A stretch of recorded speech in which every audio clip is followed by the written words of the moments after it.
আসসালামু আলাইকুম। কেমন আছেন আপনারা সবাই?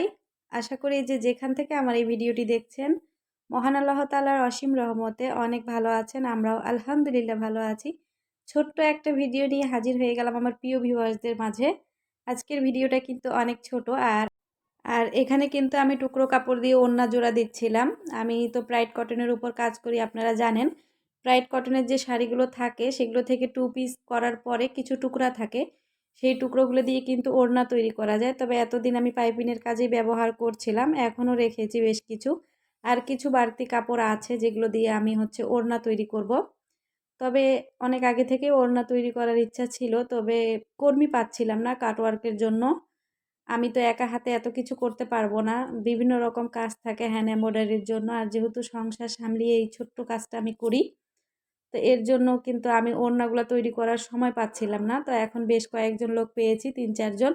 উনারা কাটওয়ার্কের কাজ করতে যাচ্ছেন। বলছেন যে কাটওয়ার্কের যতটুকুই কাজ থাকুক ভাবি আমাদেরকে দিবেন, আমরা করব। আর উনারা কিন্তু কাটওয়ার্ক অ্যাপ্লিকটা অনেক ভালো করেন। আমার মতোই আমি দেখেছি উনারা নিজের জামাতে করেছেন এর আগে।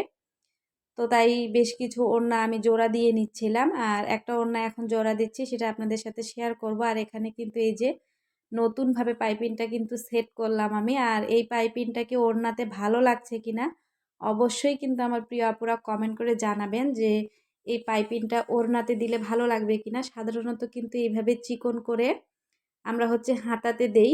তো এখানে কিন্তু আমি হাতাতে না, ওড়নার সাইড দিয়ে দিয়েছি। কারণ সবসময়ই একই রকম পাইপিং দেই, চ্যাপ্টা করে কিংবা চিকন করে। তো ভাবলাম একটু আলাদাভাবে আজকের পাইপিংটা দেই। তো অল্প একটু দিয়েছি একপাশে। কারণ যদি ভালো না লাগে তাহলে খুলে দিব। তো অবশ্যই কিন্তু একটু কষ্ট করে হলেও কমেন্ট করে জানাবেন আমার প্রিয় ভিউয়ার্সরা যে পাইপিংটা কেমন হয়েছে, ভালো লাগছে কিনা। আর এই যে ওড়নাটা জোড়া দেওয়া হয়ে গিয়েছে। আর ওড়নাটা টুকরা কাপড়ের হলেও কিন্তু বোঝা যাচ্ছে না যে টুকরা কাপড়ের জোড়া দেওয়া ওড়না। কারণ আমি কালার ম্যাচিং করেই দিয়েছি। মাঝখানে দিয়েছি ডিপ অলিভ কালারটা, কালছাজে অলিভ কালারটা। ২ পাশে বাঙ্গি কালার আর ২ সাইডে আবার আমি হালকা অলিভ কালারটা দিয়েছি।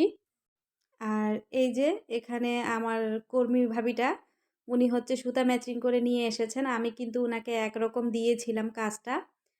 তো উনি বলছেন যে ওইরকম ভালো লাগছে না, এইভাবে করে ক্রস দিয়ে আর খেতা সেলাই দিয়ে, মানে কাঁথা স্টিচ যেটা বলি আমরা সেটা, আর ছোট ছোট করে গিট ভর দিয়ে কিন্তু উনি করে নিয়ে এসেছেন এই কাজটা।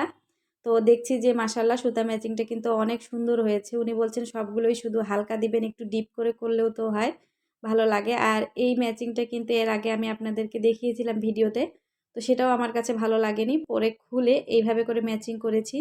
তো কেমন হয়েছে অবশ্যই কিন্তু কমেন্ট করে জানাবেন। লাল সবুজ দিয়েছি আর বাঙ্গি কালার।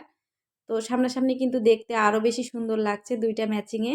তো এভাবেই কিন্তু আমার কর্মীদেরকে কাজ দিলে কোনটা ভালো লাগে কোনটা খারাপ লাগে ওনারা এটা বিবেচনা করে, আবার ওনার মতামতটাও কিন্তু জানান। তো এভাবে কর্মীদের মতামত নিলেও কিন্তু সুতা ম্যাচিংয়ের আইডিয়াটা পাওয়া যায়। একা একা আর কতই বা চিন্তা করব, অনেক সময় উল্টাপাল্টা সুতা ম্যাচিং হয়ে যায়। তো মাশাআল্লাহ এটা ভালো লাগছে।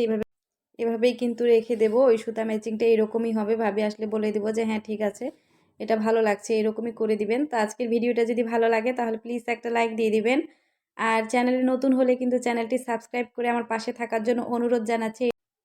আর যারা অলরেডি আমার চ্যানেলটি সাবস্ক্রাইব করে দিয়েছেন তাদেরকে অসংখ্য অসংখ্য ধন্যবাদ। আর আজকের ভিডিওটি কেমন হয়েছে অবশ্যই কিন্তু কমেন্ট করে জানাবেন আমার প্রিয় ভিউয়ার্স আপুরা। তো এখান থেকে বিদায় নিচ্ছি। সবাই ভালো থাকবেন, সুস্থ থাকবেন।